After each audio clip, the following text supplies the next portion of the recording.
مخلوق فضائي مميت بينزل لكوكب الأرض وبيخلص على كل اللي بيجي قدامه. النهاردة بقى جايلكم بقصة مخلوق مرعب جه من الفضاء بس شرس وبيقتل أي حد بكل سهولة، والسبب مجهول، وبيستخبى في جسم رائد فضاء وبيتحول لآلة قتل مرعبة لدرجة إن هو يوميا بيقتل شخص كده بيبدأ بيومه. هو محدش عارف يسيطر على قوته المخيفة والمميتة. فلو انت بقى مهتم بالقتل والتقطيع والأكشن والحركات دي كمل معايا الفيلم ده.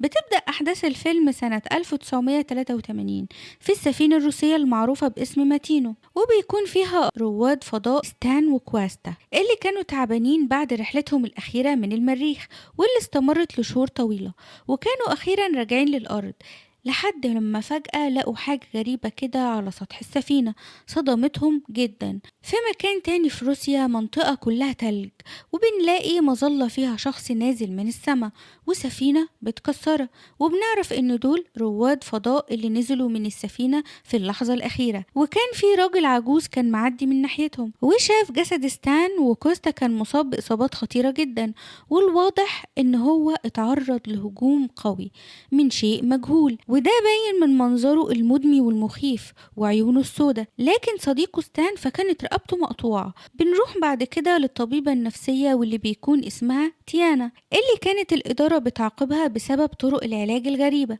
وبنعرف إنها عالجت شاب عمره 17 سنة وحبسته في المية لوقت طويل، وأهل الولد رفعوا عليها قضية لأنها متهورة وكانت ممكن تقتل ابنهم.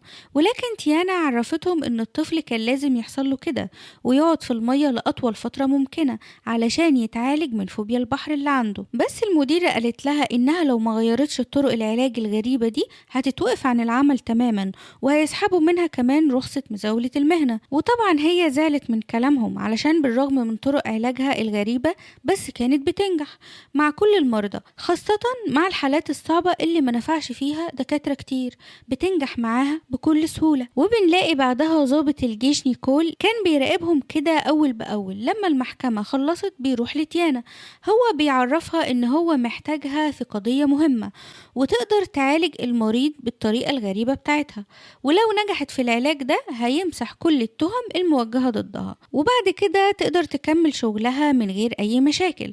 وطبعا هي مصدقت ووافقت على طلبه فورا علشان تخلص من كل البلاغات اللي متقدمة ضدها. وبعد شوية بنشوفها في الطيارة كده وتوصل لمكان مجهول وبيكون معاها جيش رايحين ناحية المريض، وبنعرف ان الحراسة كانت شديدة شويتين تلاتة لدرجة انهم كانوا في الصحراء ومفيش جنبهم اي قرية، بس بيكونوا متواجدين في القاعدة العسكرية واللي كان فيها بحث سري خطير لدرجة انه مش كل الحكومة تعرف. بنعرف ان المريض ده هو رائد الفضاء اللي كان مصاب اصابات خطيرة واسمه كويستا، وبنعرف ان هو اول ما رجع على الارض وهو البطل القومي لروسيا، والكل بيهتم بحالته طبعا، ده لانه اول رائد فضاء يقدر يسافر لكوكب تاني ويرجع عايش بعد المدة دي كلها.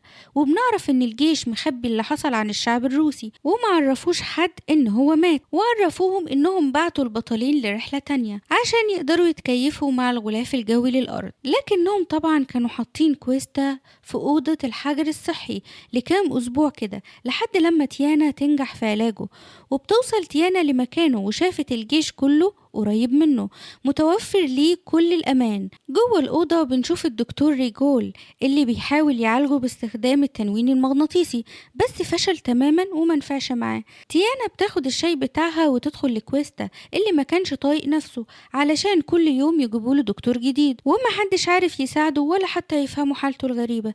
بس تيانا كانت مختلفة وبتعامله بكل هدوء وكمان بتراقب كل حركات جسمه، ولما بتسأله عن اللي حصل في المهمة بيعرف ان هو مش فاكر اي حاجة من اللي حصلت، كل اللي فاكره ان المركبة نزلت الارض من غير اي مشاكل، وفجأة لقى نفسه مع الشرطة وما كانش يعرف السبب.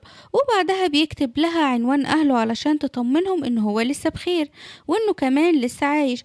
وقتها تيانا بتسيبه وتمشي بعد لما وعدته انها تنفذ له طلبه، وبتعرف ان بسبب الحادثة اللي حصلت له عقله اتأثر وبقى بيعاني اضطراب ما بعد الصدمة مع شوية اكتئاب كده. بعدها عرفته إنها مش هتقدر تتولى حالته لأنها زي أي دكتور مش هتلاحظ حاجة جديدة. وبعد لما قدمت تقريرها كانت عايزة تمشي من المكان. ساعتها الضابط عرفها إنهم مش هينفع يمشوا دلوقتي، لازم يستنوا لبكرة وتقدر ترتاح في أوضتها لحد لما الطيارات تجهز. وفعلا بعد شوية بنشوفها في أوضتها وبتستعد للنوم لحد لما فجأة الضابط فتح الباب وقال لها إنها لازم تيجي معاه بسرعة. وفعلا بتروح معاه لأوضة المراقبة وبتلاقيهم أخدوا وسيطة لأوضة غريبة ومتحوطة بحواجز أمنية. وتيانا ما كانتش عارفة ولا فاهمة أي حاجة خالص ومش عارفة ليه نقلوا وسيطة في الأوضة دي. لكن بعدها بتركز في الشاشة على جسم الوسيطة اللي بتبتدي تتشنج بشكل مخيف، وفجأة بيقع من السرير وبيبتدي ينزف كده على طول، وبيخرج من بقه مخلوق غريب وكمان مخيف. صدمة بقى لما مخلوق كبير زي ده يخرج من بق شخص. وطبعا تيانا بتبصله بصدمة، والدكتور بيقول لها إنها لازم تروح تشوف إيه اللي بيحصل بنفسها. وفعلا بتتحرك ناحية الأوضة وبتقف قصاد المخلوق، وطبعا في إزاز بيفصل ما بينهم. بتمد إيدها علشان تلمس المخلوق ولكنه هجم عليها بكل شراسة لولا الحاجز الأمني. وقتها تيانا بتقع على الأرض من الصدمة وكمان كانت مرعوبة إيه اللي بيحصل، لحد لما الضابط بيقول لها إن المخلوق ده من الفضاء ومش عارفين إزاي وصل للأرض. بس كل اللي يعرفوه لحد دلوقتي إن المخلوق ده بيقلل من حجمه وبيقدر يستخبى جوه جسم أي شخص، وإنه أول لما بيطلع من جسم الشخص حجمه بيزيد، وإنهم كمان مش عارفين يفصلوا الجسمين عن بعض، خاصة لو المخلوق بعد عن جسم كويستا لمدة طويلة ممكن الاتنين يموتوا. وعلشان كده هم حابسين البطل كويستا لأنه رجع لهم بمصيبة من كوكب تاني، خاصة إن المخلوق شرس جدا ولو هرب هيدمر العالم. دلوقتي بقى مطلوب من تيانا إنها تتولى الحالة دي وتحاول تساعد كويستا، وفعلا بتوافق وبتقرر إنها تقبل التحدي رغم الصعوبات، وبتطلب من الضابط يجيب لها كل التقارير بخصوص الحالة دي، ولو في أي لقطات غريبة يعني من الكاميرات لازم تشوفها أول بأول، يمكن تقدر تساعدها وتعرف إزاي تتصرف مع المخلوق ده. وبعد شوية ابتدت التقارير تجيلها وعرفت إن من أول يوم المخلوق ده قتل ممرضة، وحاولوا كتير إنهم يفصلوه عن جسم كويستا لكنهم فشلوا تماما. ده غير إن حتى الوقت كويستا ما يعرفش إن في مخلوق عايش في جسمه. هو طوله حوالي 30 سنتي، لكن أول لما بيخرج من معدته حجمه بيزيد وبيوصل لحوالي 1.5 متر. وبنعرف بعدها ان الدم اللي خرج من بق كويستا ده السم بتاع المخلوق، ومجرد لما بيخرج بيقدر يفضل كده موجود من 40 ل 50 دقيقة خارج جسمه وبيتحرك بحرية في كل مكان، وبعدها بيرجع لجسم كويستا تاني وبيستخبى من أول وجديد. وكمان بتعرف بعدها من التقارير ان الدكتور كان بيمرن كويستا وشاف المخلوق قبل كده، بس أول لما انفصل عن جسم كويستا حالته بتسوء جدا، وأول لما بيرجع لجسمه بيكون كويس. وبنعرف أصلا إن كويستا كانت إصابته خطيرة ومستحيل يعيش، بس بسبب المخلوق ده كل جروحه خفت خلال يومين. وبنعرف إن المخلوق بيتغذى على نفس الأكل بتاع كويستا. بعدها بتعرف شوية معلومات شخصية عن كويستا، وبتعرف إن عنده ابن من طليقته عمره 6 سنين موجود في دار أيتام ومحدش يعرف عنه أي حاجة، بعد لما أمه ماتت وخبت عن أبوه إنها كانت حامل. وتاني يوم كده تيانا بتقابل كويستا وقررت إنها تعرفه كل حاجة، وقالت له إن الدكتور والشرطة مفكرين إنه مجنون وكمان قاتل. وطبعا كويستا كان مستغرب لأنه حتى دلوقتي ما يعرفش هو محبوس ليه، ولكن تيانا ما اكتفتش بده وعرفته كمان إن هو أب ظالم وساب ابنه في دار أيتام. ومن كلام تيانا هنعرف إنها كانت تقصد تعصبه علشان بسبب العصبية سلوكه هيتغير لأنه دايما هادي. وبعد لما نجحت صاحبتنا في مهمتها طلعت للضابط وعرفته إنها عايزة تعمل تحليل دم وكمان اختبار لنظام الغدد الصماء علشان لو عرفت مستويات هرموناته هتقدر تحدد المخلوق بيتغذى على ايه بالظبط. وبعدها طلبت من الضابط ينقله من الأوضة خلال فترة النهار علشان تغير من حالته النفسية بدل ما هو حاسس بالاكتئاب بسبب حبسته في الأوضة بشكل دايم. وفعلا خلال لحظات من كلامها بيتنفذ وبينقلوه لأوضة عادية وكمان فيها تلفزيون ومراوح، لحد لما تيانا بتوصله وبتعرفه إنها اضطرت تستفزه علشان يخرج من الهدوء اللي كان فيه.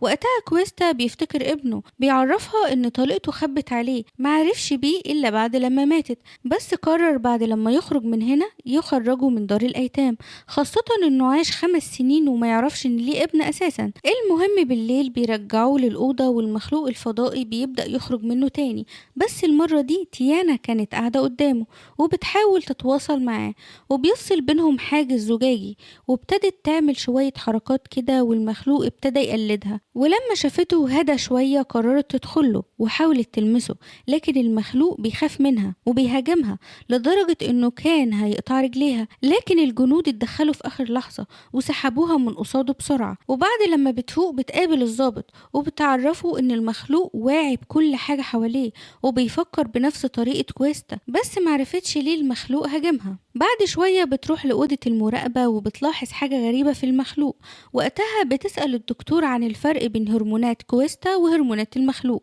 خاصة إنها شاكة فيهم وحاسة إن هما بيأكلوا المخلوق شيء غريب من غير ما يعرفوها، بس الدكتور رفض يساعدها تماما، ولكن تيانا كانت عارفة إن هو عامل كده علشان ما يشاركش أبحاثه أو ياخد جايزة نوبل لوحده. ساعتها بتعرفه إنها مش مهتمة بالعبث ده ولا بالجايزة بتاعته، لكنها عايزة تعالج كويستا بس وتساعده، فلازم يعرفها الحقيقة وتعرف مخبيين عنها إيه. وساعتها الدكتور فكر شوية في كلامها لأنه مش هيقدر يكمل البحث لوحده، خاصة القضية دي أخدت منه وقت طويل ومعرفش يوصل لحل. هو ما كانش عنده أي معلومات، بس أول لما تيانا وصلت هو قدر يوصل لشوية أفكار، وبعدها بدأ يتكلم عن المخلوق الغريب ده ويعرفها إنه فعلا وراه أسرار كتير، ولو عايزة تساعده يبقى تيجي معاه للجزء المحظور من المبنى. وفعلا بعد شوية بتستخبى في عربيته وبيروحوا المبنى التاني، وده بقى مش بيدخلوا غير أشخاص محدودين، وفعلا بيقدر يدخل، وبعدها بتديله تلسكوب للرؤية الليلية علشان تقدر تراقب منه، وبيعرفها ان البطارية هتفصل بعد 10 دقايق. وبينزل من العربية وتيانا بتبدأ تراقب كل اللي بيحصل، وشافت قفص كبير بيدخله فيه مسجون وبيطفوا كل الأنوار، وفجأة المخلوق بيدخل القفص وبيبدأ ياكل المسجون بطريقة شرسة لحد لما قتله بكل سهولة. وطبعا هي ما قدرتش تستحمل اللي شافته وكانت مرعوبة، وبيبان بعدها ان القفص ده متصل بأوضة كوسيطة اللي هي الإزاز، وبيتضح انهم كل يوم بينقلوه بشكل سري لهناك وبيخلوا المخلوق يتغذى على ضحية جديدة علشان قوته تزيد. المهم بقى بعد شوية بيرجع كده العربية بعد لما عرف الحياة كلها بتمشي ازاي، وعرفها كمان المخلوق بيتغذى على هرمون الكورتيزول، وده هرمون الخوف اللي بيفرزه الدماغ. ودي كانت فكرة الضابط نيكول اللي كان كل يوم بيجيب ضحية جديدة للمخلوق.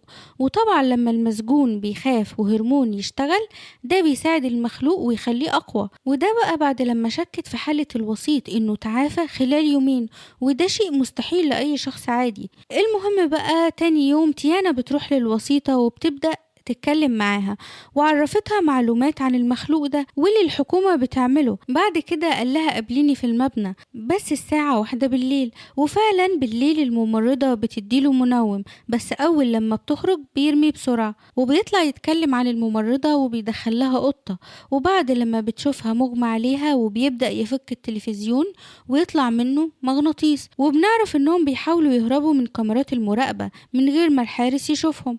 وبعدها بيروح للمشرحة اللي فيها جثث، فيها كل الجثث اللي المخلوق قتلها، وأول لما وسيطة بتشوف التقارير الطبية بتفتكر كل اللي حصل لها وازاي المخلوق كان بيقتل كل ضحاياه. وطبعا لو الشرطة عرفت مش هيخلوه يمشي من هنا ابدا، ده غير ان افتكرت كل المشاهد الدموية اللي في الصور، وبيتضح ان اي حاجة المخلوق شافها الوسيط بيشوفها هو كمان بس بيكون نسيها. هو كان عارف ان المخلوق كل يوم بيقتل سجين جديد. الغريب بقى انه بعد لما عرف كل ده ما بقاش عايزه يمشي من المستشفى، وعايز يستنى اسبوعين كمان لحد لما لجنة المراجعة من موسكو توصل ويفرجوا عنه. وكمان بيطلب من تيانا ما تعرفش اي حد بالمعلومات دي لانه عايز يفضل يمثل عليهم علشان عايز ينتقم منهم، وبيطلب من تيانا ما تقولش لاي حد عن السر ده وما تبوظش مخططاته، خاصة ان الضابط نيكول لو عرف مش هيخليه يمشي من المعسكر نهائي. ولما هي بترفض بيبدأ يهددها بشراسة، هو اعترف لها لما لقاها ذكية ممكن تساعده، انما لو هتضره ممكن يقتلها عادي. وطبعا تيانا كانت هتتجنن ومش طايقة نفسها من اللي بيحصل، ازاي هتستحمل أسبوعين كمان؟ وهي عارفة إن كل يوم في شخص جديد بيموت، خاصة إن الشعب الروسي مفكرينه بطل قومي وشجاع، ما يعرفوش إن هو شخص أناني، عارف إن في أشخاص كل يوم بتموت بسببه ومش راضي يتصرف. وطبعا تيانا اضطرت تسكت علشان ما يأذيهاش، وبتطلع من المختبر. بعدها بيدخلوا لنيكول اللي كان عارف كل حاجة من اللي بتحصل وسايبهم بس بمزاجه، ده غير إنه عارف بكل اللي عمله ريجول بس قرر يسامحهم لأنه محتاجهم في الأبحاث بتاعته، ده غير إن هو قال لهم إنهم لازم يتعاونوا علشان البلد محتاجاهم، وعرفهم إنهم لازم يستغلوا المخلوق الفضائي ويعملوا بيه أسلحة خطيرة جدا علشان يقدروا يحاربوا بيها. بعد كده بنشوف تيانا ونيكول راحوا يراقبوا اللي بيحصل للمخلوق بعد لما دخل القفص. الصدمة بقى لما المرة دي ما جابوش مخلوق واحد، دول جابوا 2 ورموهم قصاد بعض، وطبعا المخلوق ما صدق وبيقرب منهم علشان ياكلهم.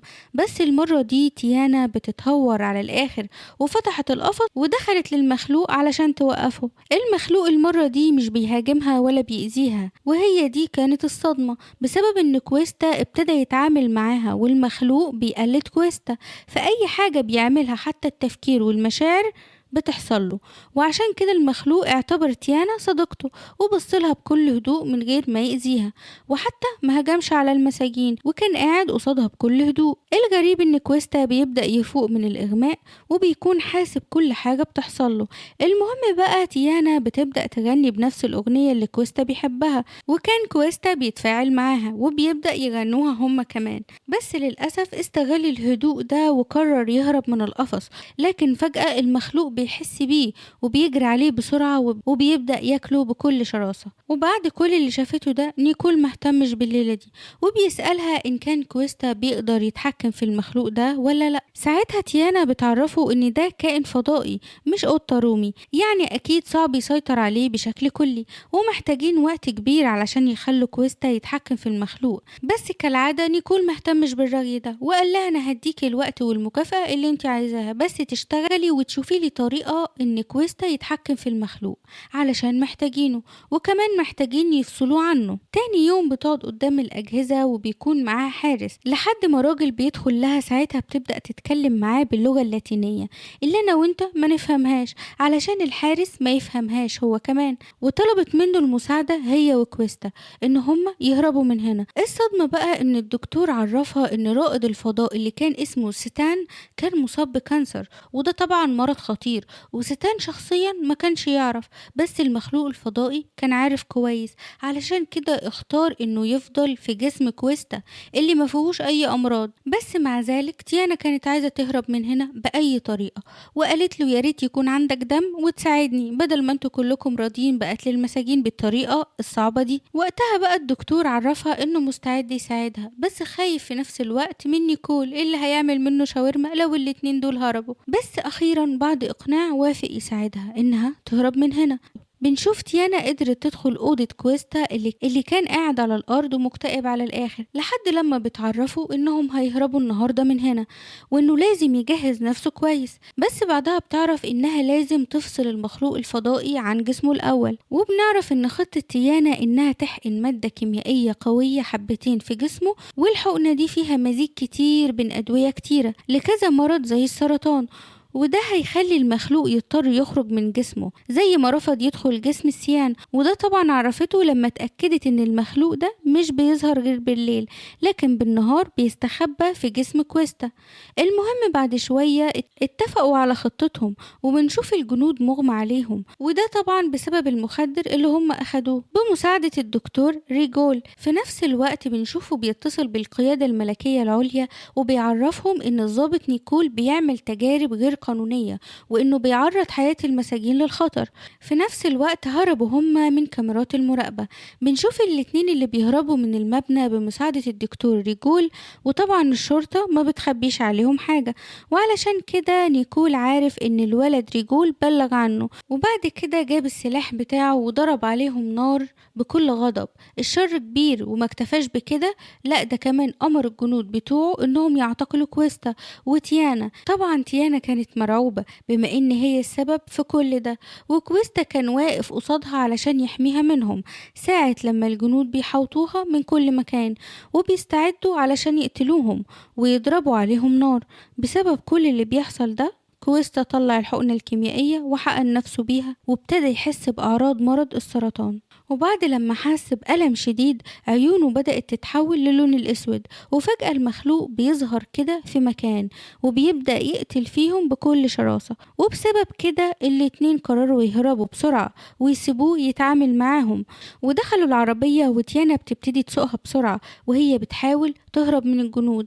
لكن المخلوق كان قايم بالواجب وزيادة، ولا رصاص نافع معاه ولا متفجرات. لكن الاتنين اللي كانوا في العربية وكويستا بدأوا يطلعوا في الروح بعد لما النهار طلع والسم ابتدى يخرج من جسمه. وتيانا حاولت تهديه، خاصة ان الألم كان صعب جدا لدرجة ان هو بدأ يطلع دم من بقه. وطبعا الفترة اللي فاتت جسمه كان قوي بسبب المخلوق الفضائي، وحاليا حالته خطيرة جدا. فتيانا بتضطر توقف العربية وبتحاول تخليه يتنفس بشكل كويس بدل ما يموت كده. كمان بعد شوية نيكول بيقدر يحدد مكانهم، لكن كويستا كان بيزحف على الأرض وبيطلع في الروح وبيتحرك بصعوبة. وعشان كده نيكول بيطلع المخلوق الفضائي من القفص لأنه مش عايز الاتنين يموتوا ومحتاج لهم. ولما كويستا عرف كده بيحاول يتواصل مع المخلوق، وبالفعل الاتنين تواصلوا مع بعض والمخلوق هجم عليهم بشراسة وما كانش فاضل غير نيكول اللي مصدوم على الآخر. والصدمة بقى لما المخلوق بيهجم على نيكول وبيقتله وبيخلص منه. بعدها بقى تيانا بتجري على كويستا علشان تطمن عليه، وابتدى يستعيد كل قوته نوعا ما، بس للأسف نزف كتير جدا وكان بيطلع في الروح. بس في نفس الوقت كانوا عارفين ان لو المخلوق فضل عايش هيقتل اشخاص جديدة. وعشان كده كويستا بيطلع مسدس وبيموت نفسه علشان المخلوق هو كمان يموت. وفي نفس الوقت القيادات العليا بتوصل للمكان بعد لما بيقدروا يحددوا مكانهم. وبعد فترة كده تيانا راحت تقابل ابن كويستا وقررت انها تتبناه وتهتم بيه. انا كده خلصت، ما تنسوش تروقوا علينا باللايك والشير والسبسكرايب والحاجات الحلوة دي. سلام.